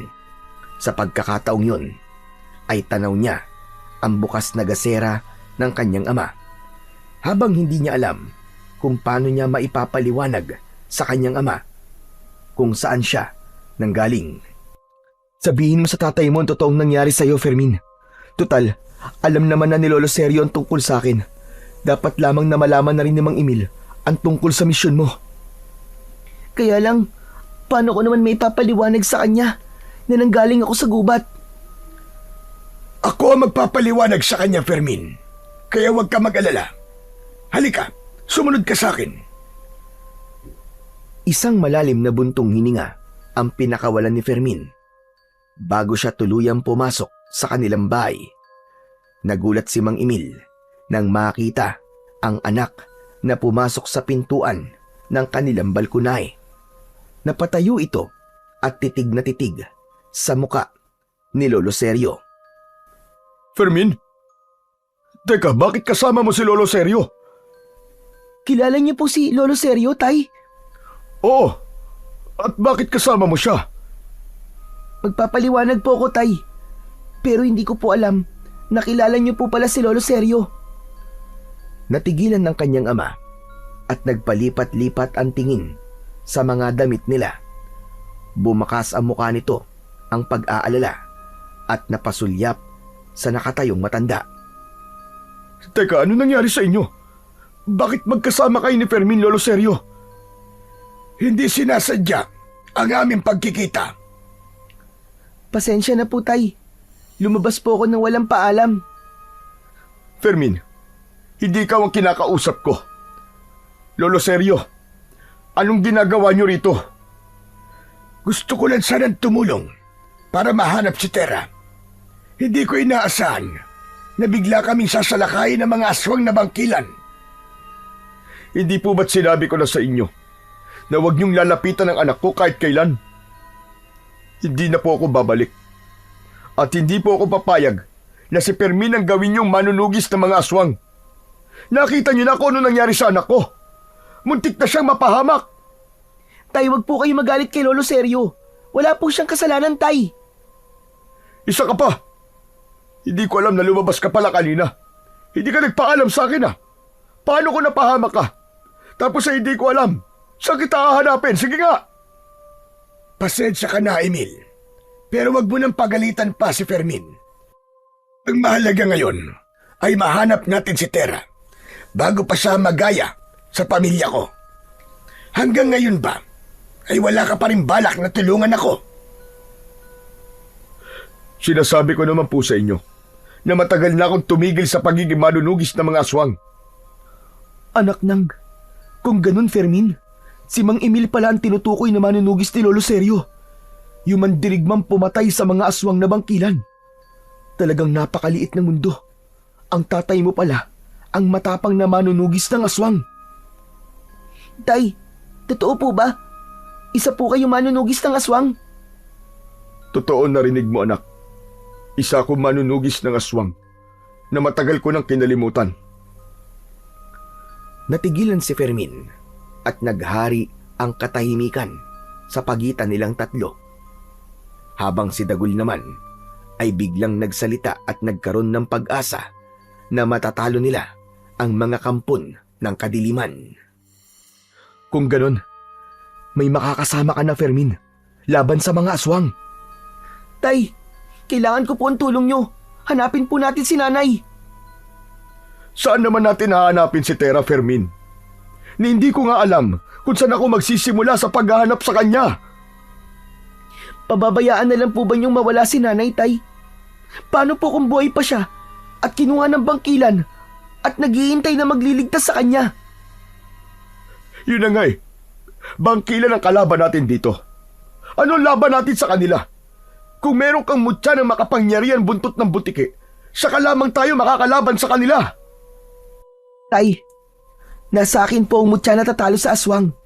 Kung natatandaan niyo po ang butiki na tinulungan ko sa kamay ni Denver, siya po ang engkantadong butiki. Anong ibig mo sabihin, anak? Si Lolo Sergio na ang nagpaliwanag kay Mang Emil ng tungkol sa mutya na nasa kamay ni Fermin. Pagkatapos na maipaliwanag ni Lolo Sergio, ay hindi makapaniwala ang kanyang ama na nasa kamay pala ng kanyang anak ang mutya na yon. Kaya Tay, hanapin na po natin si nanay. Sa school, doon kayo maghanap kay Tera. Doon nagsimula ang lahat. Nang marinig ng mag-ama ang sinabi ni Lolo Sergio, nang hihinang napaupo si Mang Emil sa bangko. Tahimik itong napatanaw sa malayo. Bakas ang takot sa mga mata. Wala na tayong ibang paraan. Walang ibang makakatulong sa atin, kundi kayong mag-ama lang. Dito na muna ako magpapalipas ng gabi. Baka makasalubong ko pa ang mga aswang na bangkilan. Natitiyak ko na sa oras na hindi makabalik ang mga napatay ni Fermin, maaaring may bagong pangkat na mga aswang ang pupunta sa gubat para hanapin ang mga kasama nila. Kaya hindi tayo maaaring magpabaya dahil buhay na natin ang nakataya rito. Mabilis na tumayo si Mang Emil at pumasok sa loob ng kwarto nito. Pagbalik nito ay may dala na itong lumang latigo. Sige, hahanapin natin si Tera, anak. Hindi tayo titigil hanggat hindi natin nahahanap ang nanay mo. Sige po, Tay. Pero sa ngayon, kailangan na po muna natin magpahinga. Bukas po ay pupunta po ako sa school. Baka makahanap po ako doon ng mga ebidensyang makakapagbigay sa atin ng linaw kung nasan po si nanay. Kahit patay na po si nanay, basta't makita lang po natin ang katawan niya. Humanda talaga sa akin ng mga halimaw na yun. Ako mismo ang papatay sa kanila. Kailangan na natin kumilos para pigilan na ang kanilang pag-aasik ng lagim. Marami pa ang kanilang magiging biktima. Bibigyan natin ng katarungan ang nangyari sa mga pamilya natin. Napuno ng emosyon ang loob ng bahay ni Mang Emil at Fermin, habang si Dagul ay nananatiling walang imik, nakikinig sa kanilang usapan. Nang gabing yon ay hindi dinalaw ng antok si Fermin. Marami ang tumatakbo sa kanyang isip, lalo na ang tungkol sa pakikipaglaban niya sa mga aswang, hanggang sa nakatulog siya nang hindi niya namamalayan. Kinabukasan, nagising ang natutulog na diwa ni Fermin sa malakas na boses ni Lolo Sergio. Ginigising siya nito mula sa pagtawag nito sa labas ng kanyang kwarto. Fermin, bumangon ka na dyan, bilisan mo. Sa tingin ko, umalis ang tatay mo kagabi. Hindi ko na malaya na lumabas siya. Hindi ko alam kung saan siya nagpunta. Bumalikwas ng bangon si Fermin. Bumundol ang kaba sa kanyang dibdib. Naramdaman niya ang takot at pag-aalala na baka kumilos na ang kanyang ama sa paghanap sa kanyang ina. Agad siyang bumaba ng katre at lumabas ng kanyang silid. Nakita niyang nakatayo si Lolo Sergio. Nararamdaman ni Fermin ang paggapang ni Dagul sa kanyang balikat. Diyos ko, may posibilidad na hinahanap ng tatay mo si Aling Tera. Natitiyak kong nasa paaralan siya ngayon. Pero bakit niya ako iniwan? Marahil ay natakot siyang mapahamak ka. Huwag ka mag-alala. Alam ko ang husay ni Emil pagdating sa pakikipaglaban. Pero matagal na po siyang tumigil sa pakikipaglaban. Ang nakasanayan at mga natutunan kailanman ay hindi magbabago o mabubura. Hindi pa rin siya basta-bastang matatalo. Anong plano mo ngayon, Fermin? Kailangan ko pong sundan si tatay sa school. Dito na lang po muna kayo, Lolo Sergio. Sige, mag-iingat ka.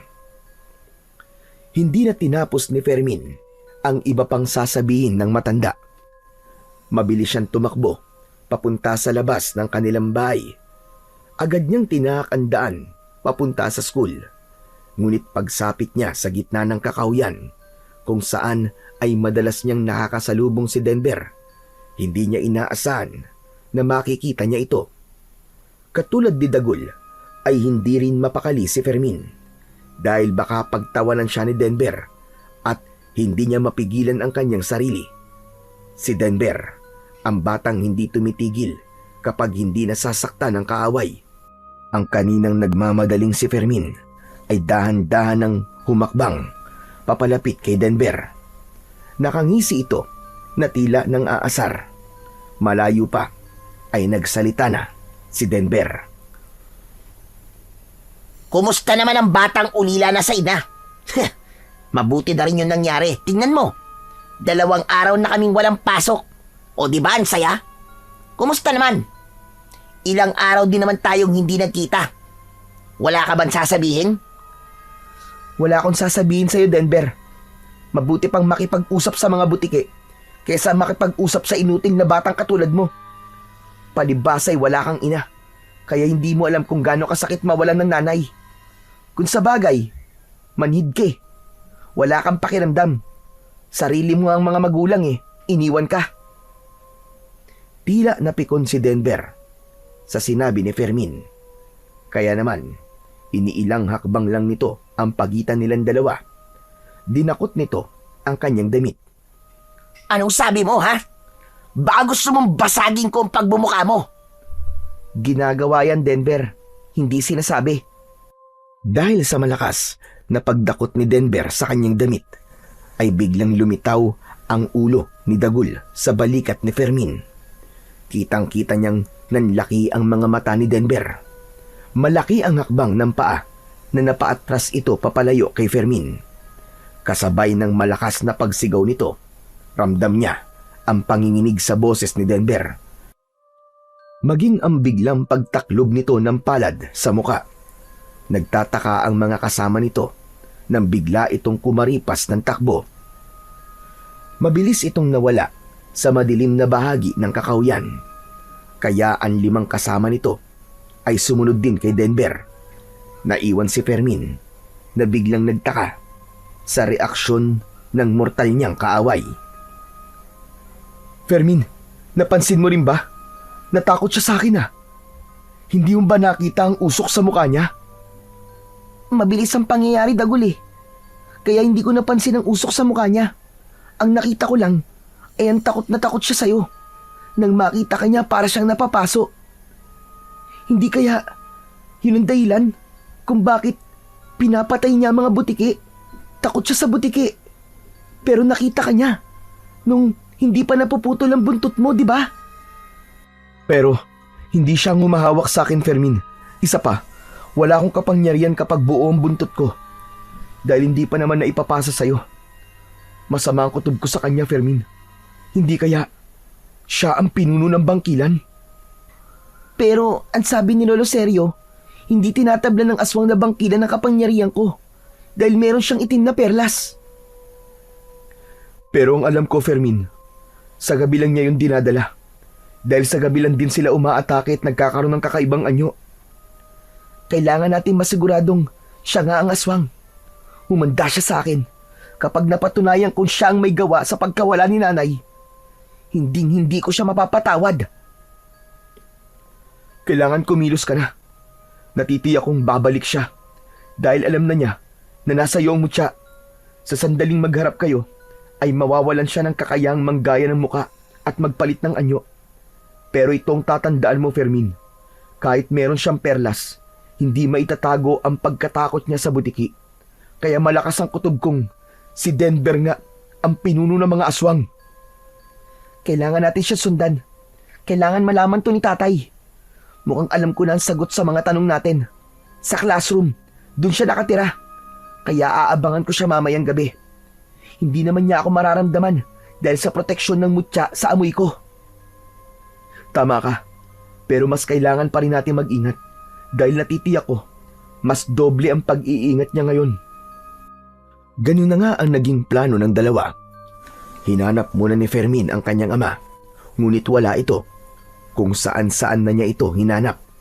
Malapit ng dumilim ang paligid at wala pa rin ang kanyang ama. Mula sa likod ng puno, sa tapat ng bintana ng classroom, tahimik na nakaupo si Fermin. Umiiyak, nag-aalala kung nasaan na si Mang Emil habang hinihintay niya ang pagsapit ng gabi. Pero umaasa siyang kahit nasaan ng kanyang ama, ay alam niya na kaya nitong ipagtanggol ang kanyang sarili. Saan na kaya nagpunta si Mang Emil? Hindi ko rin alam, Dagul. Pero natatakot ako. Paano kung pati si tatay ay nawawala na rin? Bakit kasi siya umalis nang walang paalam? Ganun naman ang ama, Dagul eh. Hindi niya hahayaan na mapahamak ang kanyang anak. Kahit siya pang magsakripisyo. Pero hindi niya alam, Dagul. Mas pinapahirapan niya ako dahil sa takot at pag-aalala na baka isang araw magising ako na ulila na rin ako sa mga magulang. Umagos ang masaganang luha sa kanyang mga mata habang nakasandal at nakaupo sa ugat ng puno. Maya-maya pa ay naramdaman ni Fermin ang larawan sa kanyang bulsa. Kaya naman, naisip niyang muling pagmasdan yun. Matagal niyang tinitigan ng mga larawan. Isa lang ang kanyang napuna, ang mga salitang nakasulat sa pisara. Tila napansin din ni Dagul at alam nito kung ano ang ibig sabihin ng lengguwahe. Teka, lengguwahe namin yan sa mundo namin ah. Ang ibig sabihin ng Eteran Sitarin ay lagusan at pinto. Napaunat sa pagkakaupo si Fermin at napatitig siya sa muka ni Dagul. Kinalabutan siya ng matindi dahil nalaman niya kung ano ang ibig sabihin ng salitang yon. Anong ibig sabihin nun, Dagul? Kailangan natin pasukin ang loob ng silid. Hahanap tayo ng lagusan at pinto na sinasabi sa pisara. Diyos ko, sigurado na ngayon na merong kakaiba sa silid na yon. Yan ang aalamin natin. Hindi na nila natapos ang kanilang pag-uusap dahil bumukas ang pinto ng silid ng paaralan. Pumasok si Denver. Kitang-kita ni Fermin kung paanong nagpalinga-linga sa paligid si Denver. Biglang nagtago sa likod ng puno si Fermin dahil baka maramdaman ito na mayroong tao sa paligid. Mabilis ang tibok ng puso ni Fermin at bumigat ang kanyang pakiramdam nang makita ang bata. Maya-maya pa ay muling bumukas ang pinto. Nagulat si Fermin nang muli siyang sumilip sa gilid ng puno. Isang matandang lalaki na kuba ang nakita niyang lumabas ng silid. Hirap maglakad at mahina ang pagakbang. Sunod-sunod ang paglunok niya ng laway. Hindi niya kilala ang nilalang at hindi rin niya alam kung saan ito nanggaling. Naglakad ito papalayo, papunta sa kakawyan. Nang mga sandaling yun ay mag-aagaw dilim na at liwanag. Muling sinulyapan ni Fermin ang silid-aralan. Hinanap ng kanyang paningin ang pumasok na si Denver. Ngunit wala siyang nakita. Natitiyak niyang may lihim ang classroom na yun. Dahan-dahang tumayo si Fermin at nagpalinga-linga sa paligid. Pumasok na tayo sa loob, Fermin. Bago pa bumalik ang matandang yun. Ang ipinagtataka ko lang, saan kaya dumaan ang matandang nakita natin? Saka si Denver. Hindi ko siya nakitang lumabas. Kung ganun, malinaw na sa akin ngayon ang katotohanan. Si Denver at ang matandang lalaki na lumabas kanina ay iisang tao lang. Isang aswang na bangkilan na nagpapanggap na bata para pumatay at kumuha ng mga guro. Matagal na hindi nakapagsalita si Dagul. Maya-maya pa ay meron itong biglang naalala. Tama! Natatandaan ko na, Fermin. Nagsimula ang pagkawala ng mga guro sa baryong to. 60 taon na ang nakakaraan. Merong naging kaso ang guro. Pinahirapan niya ang 10 taong gulang na batang lalaki. Pinaluhod sa asin ng estudyante. Pinalo ang binti ng 100 beses gamit ang yantok at pagkatapos, ibinilad sa araw ang bata. Kinabukasan, nabalitaan na lamang na sabay na nawala ang guro at ang batang pinarusahan ito. Kung ganun, maaaring 70 taon na siya ngayon at yun ang tunay na edad ng aswang na yun. Halika, alamin natin kung anong meron sa loob. Natitiyak ko na nasa pisara pa rin ang sagot sa katanungan natin. Mabilis at malalaki ang hakbang ni Fermin nang pumasok siya sa loob ng kanyang classroom. Halos mabingi siya sa malakas na pagtibok ng kanyang puso. Agad nilang nilapitan ang pisara. Subalit sumalubong naman sa kanila ang masangsang at mabahong singaw ng silid. Biglang kinabahan si Fermin. Hindi niya napigilan ang kanyang sarili na hawakan ng pisara dahil sa biglang paglangit-ngit nito na parang tunog ng pinto ay nag-alala si Fermin. Hinawakan niya ang gilid ng pisara at dahil hindi maayos ang pagkakalapat ng blackboard sa dingding, bumukas yun at mas lalo niyang naamoy ang mabahong singaw nito na parabang nabubulok na laman ng tao. Nanginginig ang kanyang tuhod at sinilip ang likod ng pisara. Pinto! Merong hagdan! Pababa sa ilalim! Sinasabi ko na nga ba't merong silid? Isang sikretong pintuan. Baka dito niya itinatago ang mga gurong kinukuha niya. Teka, merong hagdan pababa. Ang mabuti papasukin na natin. Kapag nagkataon, natagpuan ko na rin ang lagusan papunta sa mundo ko. Maingat na pinasok ni Fermin ang loob ng silid na yon. Nakita niya ang hagdan pababa sa madilim na bahagi ng pintuan. Diyos ko, anong klaseng lugar to? Napakabaho, nakakasuka ang amoy. Tangka na sanang bababa ng hagdanan si Fermin nang marinig ang boses ng kanyang ama. Bumundol ang kaba sa kanyang dibdib. Binilisan niya ang pagbaba sa hagdan. Mabuti na lang at merong nag-iisang gasera na nakasabit sa kisame ng batong pader ng kwarto. Hindi siya maaaring magkamali. Ang lagusan ay papunta sa isang kuweba. Merong mga nagkalat na buto ng tao sa mabuhangin na sahig ng kuweba, habang ang ingay ay umaalingaw-ngaw sa loob. Anak! Pakawalan mo ako rito! Buhay pa nanay mo! Kasama ko siya ngayon! Nangihina na siya dahil sa gutom. Tubig lang ipinapainom sa kanya ng hayop na Denver na yon. Siya ang aswang, anak! Nahuli niya ako at ikinulong niya kami rito! Diyos ko, salamat po't walang nangyaring masama kay nanay. Alam ko na po kung sino ang aswang, si Denver po. Hindi siya totoong bata, kundi isang matandang lalaki. Nagiiganti siya sa mga guro. Iniisip niya na lahat ng guro ay masama. Tay, si nanay po, nasan siya? Nandito siya, anak. Bilisan mo, pakawalan mo ko. Kailangan mailigtas natin si Tera. Nakita ni Fermin na nakahiga ang kanyang ina sa hita ni Mang Emil, habang nakagapos ang kamay nito sa likod. Merong sugat sa braso si Aling Tera, indikasyong sinubukan ni Aling Tera na lumaban kay Denver. Ngunit kahit bata pa ang anyo ni Denver, kakaiba pa rin ang lakas nito.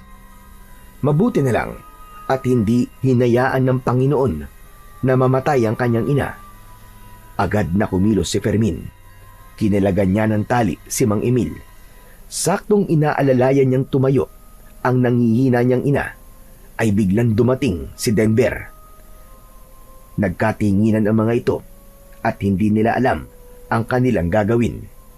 Hinugot ni Fermin ang mutya ng 2 buntot ng inkantadong butiki mula sa kanyang bulsa, saka iwinasiwas sa ere.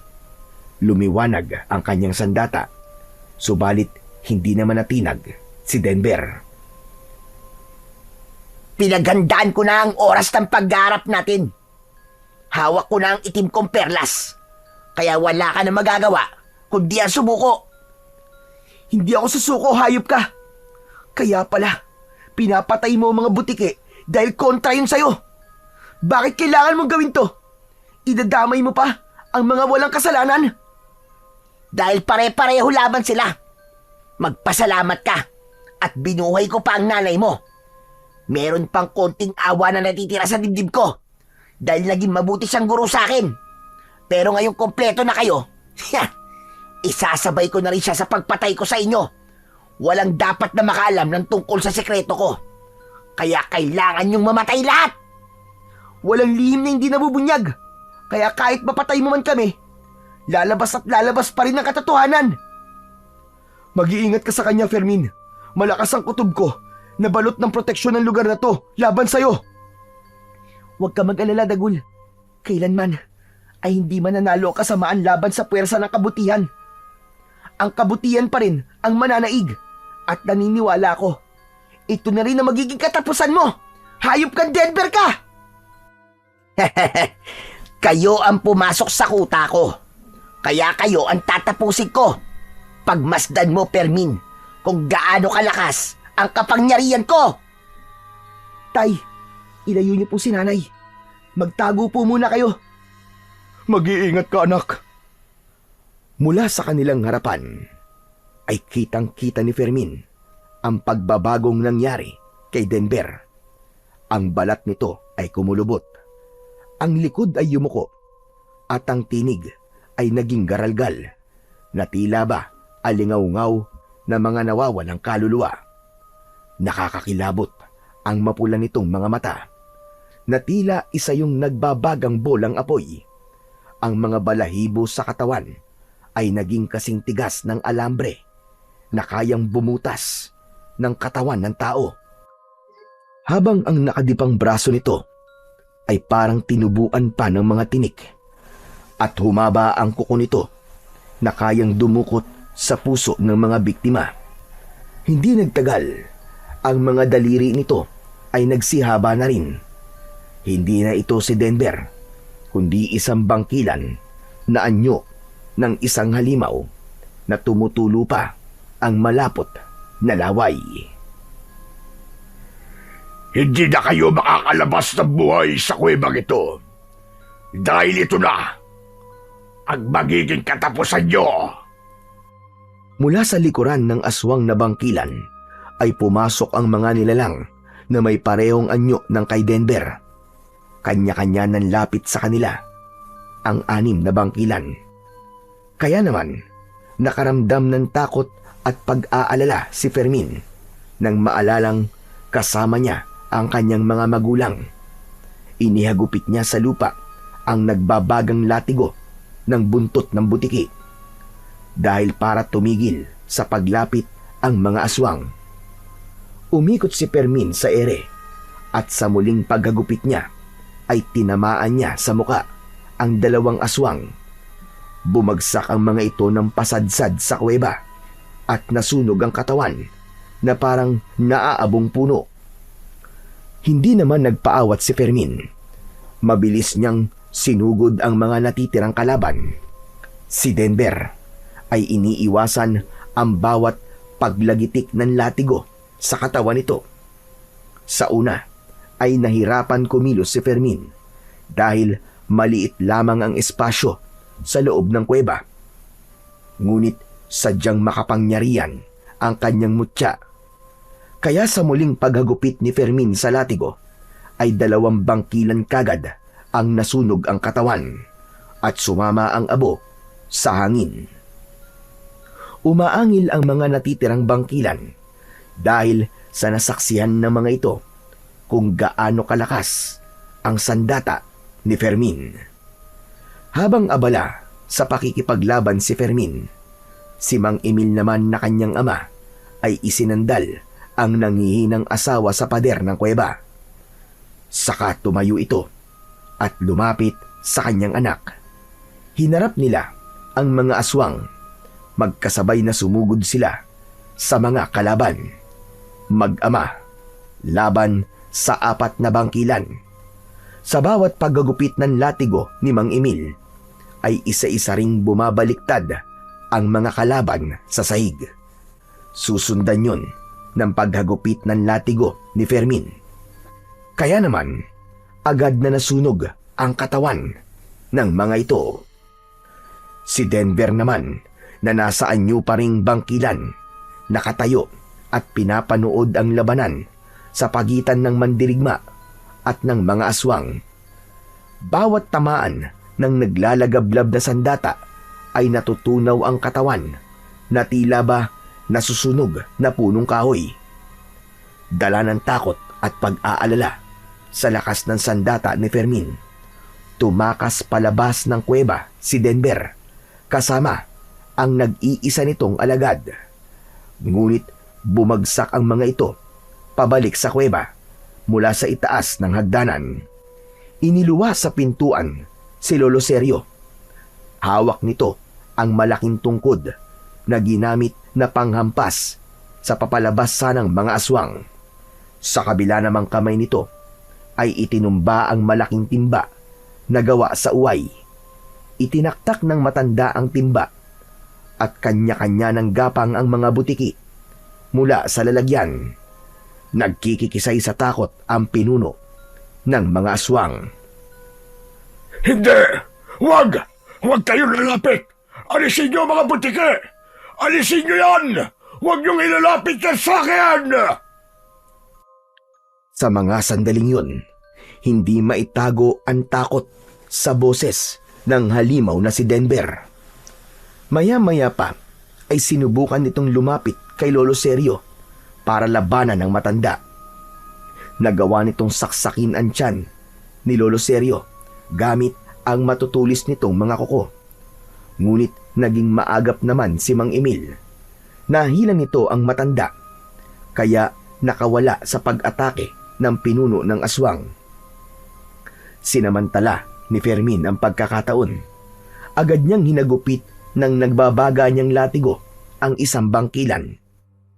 Tinamaan ito sa likod at kagad na nasunog. Sinubukan ni Fermin na atakihin ng latigo ang bangkilan na si Denver. Subalit hindi ito nasaktan dahil sa perlas na nasa kamay nito, habang si Dagul ay tila kinakausap ang mga nagkalat na butiki sa dingding at sahig. Saka ito humarap sa kanya. Ito na ang tamang pagkakataon, Fermin. Gawin mo na! Takot siya at makakaramdam ng panghihina kung makakarinig siya ng sabay-sabay na paghuni ng mga butiki. Saka mo lang siya mapapatay dahil mawawalan siya ng lakas na hawakan ang sarili niyang perlas. Sige na, Fermin! Gawin mo na! Itinaas ni Fermin ang kanyang kamay na merong hawak na latigo. Lumiyab ang kanyang sandata. Halos sabay-sabay na humuni ang mga butiki. Nakakabingi ang tunog. Tinakluban ni Denver ang tenga nito at napaluhod sa lupa dahil sa labis na sakit. Tama na! Tama na, pakiusap! Ayoko na! Biktima lang ako ng pagmamaltrato ng guro ko noon! Tama na! At hindi ko matatanggap na ang taong yun ay ang totoo ko palang ina! Huli na! Huli ko na nang malaman na nanay ko siya dahil napatay ko na ang gurong yun. Patawarin niyo ako! Biktima lang din ako ng malupit na mundo at dalalang galit ko. Lahat ng guro pinapatay ko. Kinakain ko ang laman loob nila dahil sa galit ko. Tama na, parang awa niyo na. Pakiramdam ko, nakaganti na ako sa kanila. Sila ang dahilan kung bakit ako naging aswang. Ang nakataas na kamay ni Fermin ay bigla na lamang natigil sa ere.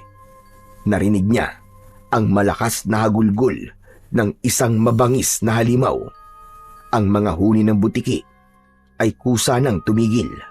Subalit ang mga mata, ilong at tenga ni Denver ay inagusan ng sariwang itim na dugo. Ang galit ni Fermin at ang puot ni Lolo Sergio ay napalitan ng pagkabigla. Kung ganun, sinasabi mo bang ang guro na nagmaltrato sa noon ay ang tunay mo palang ina? Ngunit, paano nangyari yon? Anak niya ako sa labas at bunga ko ng pananamantala sa kanya ng aking ama. Huli na nang malaman ko, siya pala ang totoo kong ina. Inamin niya sa akin, ngunit huli na.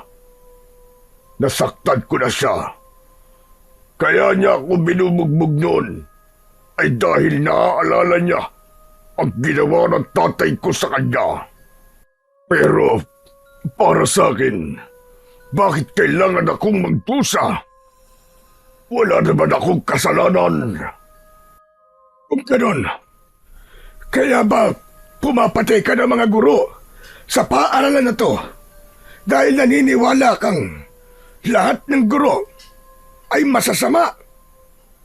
Alam mo ba na ang nanay mo na pinatay mong hayop ka ay ang nanay ko? Hayop ka. Napakahayop mo. Nanay ko si Zuleta. Ang unang guro na pinatay mo. Tapos, isinunod mo ang asawa ko si Magda. Hindi ka pa nasiyahan. Pati ang anak kong babae ay pinatay mo. Demonyo ka. Naisip mo ba lahat na ang guro na pinatay mo ay kadugo mo? Hindi nakapagsalita si Fermin sa kanyang mga narinig. Maging si Mang Emil ay tila kahoy na nakatayo lang. Hindi inaalis ang paningin sa nakaluhod na si Denver. Ano ang ibig mong sabihin? Ano sinasabi mo? Kapatid kita sa ina at ang mga pinatay mo ay kadugo mong hayop ka. Hindi kita mapapatawad. Parurusahan ka sa mga kasalanan mo. At kahit kailan, hindi kita ituturing na kapatid. Isinusumpa kita.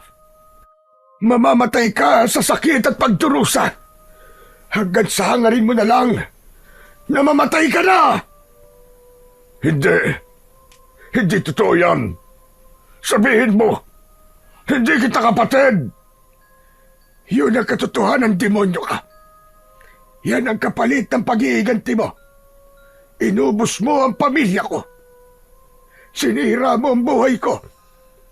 Hindi na maitatama ang mali ng isa pang pagkakamali. sapagkat ang mga ginawa mo ay katumbas ng gawain ng isang diablo. Halos humalik sa lupa ang nagsisising si Denver. Mula sa kanyang anyo bilang isang aswang na bangkilan, bumalik ito sa tunay nitong anyo. Hindi ng isang bata o aswang, kundi isang matandang lalaki na kuba. Hindi maaaring magkamali si Fermin. Yun ang matandang nakita niyang lumabas ng classroom. Isang mahinang matanda na punong-puno ng pagsisisi. Ang katotohanan ay nalantad sa kanilang lahat. Itinapon nito ang itim na perlas at humingi ng tawad. Gumulong ang bilog na perlas at tumigil sa paanan ni Fermin. Agad niya yung hinagupit ng kanyang latigo at mula sa kanyang harapan ay nabasag ang perlas na parang babasaging baso. Nagkalat ang piraso nito sa lupa hanggang sa tuluyang naglaho at tinangay ng hangin. Patawarin mo ko. Patawarin mo si Kuya. Lumapit si Lolo Sergio sa matandang lalaki at humarap ito sa kapatid. Nakaluhod, humihingi ng tawad. Humalik ito sa paa ni Lolo Sergio, ngunit iniwas ng matanda ang paa nito. Walang kapatawaran ng ginawa mo. Subalit, hahayaan ka namin na mabuhay. Hindi ka namang gugulo rito. Pagdudusahan mo ang ginawa mo sa pamilya mo. Hindi ka nakakain ng karne ng tao. Hindi sapat sa'yo ang basta mamatay na lamang. Dahil sa dami ng buhay na kinuha mo, kulang pa ang buhay mo. Kapalit ng mga buhay na nawala. Nilapitan ni Lolo Sergio ang dalawang kalansay na magkatabing nakahiga sa sahig ng kuweba. Humagulgul ito ng iyak habang hinahaplos ng kamay ang singsing ng asawa. Ang isa pang kalansay ay merong kwintas, kaya't nakilala nito ang anak. Habang sa upuan naman na malapit sa kulungan ni Aling Tera ay ang kalansay ng guro na si Aling Soleta. Ang 60 taon na pagkawala ng mga mahal sa buhay ni Lolo Sergio ay nalantad sa maliit na silid ng kuwebang yon. Mabuti na lang at hindi tuluyang napahamak ang nanay ni Fermin. Nakita niyang binuhat ng kanyang amang si Mang Emil ang nanghihina na si Aling Tera. Saka naunang lumabas ng kuweba, kasunod ni Lolo Sergio. Dala ang kwintas ng asawa at singsing ng anak.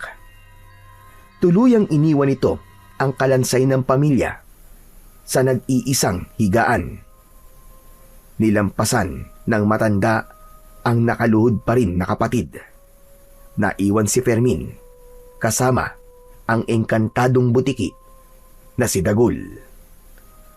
Walang imik na umakyat sa hagdan si Lolo Sergio papunta sa itaas ng pintuan. Hanggang silang dalawa na lamang ng pinuno ng aswang ang natitira. Patayin mo na ako. Patayin mo na ako kung pati ang nanay mo ay sinaktan ko. Tapusin mo na ang paghihirap ko, Fermin. Usang itinago at inilayo ni Fermin ang nagliliyab niyang sandata at kinausap si Denver na ngayon ay isa ng matandang mahina. Walang kapangyarihang itim at isang ordinaryong matandang kuba. Kayo lamang po ang nagpapahirap sa buhay nyo. Ginamit mo ang kapangyarihang itim ng bangkilan para magiganti sa mga taong nagmaltrato sa inyo. Pero kayo pa po pala ang merong mas malaking pagkakamali dahil sa nagawa mo sa buhay ng nanay nyo. Ilang buhay naging kapalit ng pagpapahirap niya sa inyo. mas masahol pa kayo sa demonyo. Diyos ko, hindi ko talaga alam. Kalokohan yan. Alam niyo ang ginagawa niyo. Dahil nabulag kayo sa labis na galit. Pero nagpapasalamat pa rin ako. Dahil hinayaan niyong mabuhay ang nanay ko. Kaya't hindi ko kayo papatayin. Kung may konsensya pang natitira sa pagkatao niyo, haharapin niyo po ang kaparusahang nararapat sa inyo. Akma na sanang tatalikod si Fermin. Ngunit ang dingding ng kuweba ay bumukas. Lumitaw ang kulay berding liwanag na merong hugis pabilog. Kasunod ng pagsasalita ng matandang si Denver. Bumukas na ang lagusan ng mundo ng mga ikanto. Lumitaw sa balikat ni Fermin ang butiki na si Dagul. Bumalot ang liwanag sa katawan nito at nagkaroon ng hugis bilang isang tao, ngunit kakaiba ang muka. Singkit ang mga mata. Matulis ang dalawang tenga nito. Kulay dilaw ang buhok sa ulo, habang kulay asul ang mga mata at berde ang kulay ng labi. Dagul? Dagul, ikaw ba yan? Oo, ako nga to. Nagbukas na ang lagusan dahil winasak mo na ang itim na perlas. Subalit ang kapangyarihang taglay ng latigo ay mananatili na sa kamay mo. Ingatan mo ang mutya, Fermin. Maraming salamat, kaibigan, sa pagtulong mo sa akin. Natalo mo ang mga aswang na bangkilan at naipaunawa mo sa kanya ang kahalagahan ng pagsisisi sa mga nagawa niyang kasalanan. Bilang kaparusahan sa mga nagawa niyang kasalanan, gagawin ko siyang butiki habang buhay at hindi na kailanman magiging halimaw. Biglang lumiwanag ang paligid at pinalibutan ng usok ang katawan ng nakaluhod na si Lolo Denver. Tanggapin mo ang parusang nararapat para sa iyo. Tinatanggap ko, mahal na inkantadong butiki, ang parusa. Ihingi mo ko ng tawad sa kapatid ko, Fermin. Pumikit ang matanda at sa isang iglap ay naging isang kulay itim na butiki si Denver. Nanlalaki ang mga mata ni Fermin sa nakitang pagbabago ng anyo ng matanda. Napalitan din ng lungkot ang puso ni Fermin. Dahil sa ganoong parusa, natapos ang kasamaan ng isang nilalang. Pinagmasdan ni Fermin ang kanyang mga kamay. Naroon ang latigo. Unti-unti nang bumabalik sa dati ang kanyang sandata. Naging buntot muli ito ng butiki. Si Dagul naman ay pumasok na sa lagusan ng mundo ng engkanto, habang ang butiki na si Denver ay gumapang sa pader ng kuweba, kasama ang mga butiki na nakadikit sa pader na bato. Umakyat sa hagdan si Fermin. Pumunta sa itaas ng pintuan. Lumabas siya sa likod ng pisara at sinarayon. Nakita niyang naroon ang kanyang ina at ang kanyang ama. Nakaupo sa silya. Umiiyak na niyakap niya si Aling Tera. Si Lolo Seryo naman ay alam na rin ang nangyari sa kapatid. Bumakas ang lungkot sa mukha nito, ngunit nawala ang galit sa mga mata. Pagkatapos nilang mag-usap, ay nagpasya na silang umalis sa lugar na yon. Sama-samang naglakad ang apat papunta sa kanilang bahay, habang si Lolo Seryo ay nagpaalam naman sa kanila at nagpasalamat sa pagkakatuklas nila sa silid na yon ng paaralan. Nang gabing yon ay kumalat ang balita tungkol sa lihim na kuweba sa ilalim ng classroom. Nabigyan ng kasagutan ang mga nangyaring hiwaga sa baryo ng Marigondon. Magmula nang mangyari yun, ay hindi na pinahintulutan ang mga guro na labis na parusahan ng kanilang mga estudyante upang hindi na maulit ang ganong klase na paghihiganti. Sina Mang Emil at Fermin ay ipinagpatuloy ang pagiging manunugis ng aswang sa tulong ng kanilang mga sandatang latigo.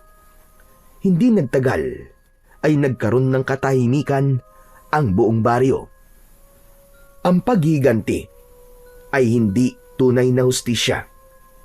Sa halip na magtuwid ng mali, madalas itong nagdudulot ng panibagong sakit at kaguluhan sa iba, kung minsan ay kamatayan pa. Ang kasamaan ay parang apoy. Kapag pinalaganap, lahat ay nasusunog. Hindi lamang ang taong gustong paghigantihan ng galit ang nasasaktan, kundi pati na rin ang sarili at mga inosenteng nadadamay sa galit. Ang kapatawaran ay mas makapangyarihan kaysa paghihiganti. Ang taong marunong magpatawad ay nagpapalaya sa sarili mula sa bigat ng galit sa kanyang dibdib. Ang paggawa ng masama ay nagbubunga ng mas masahol na kapalit.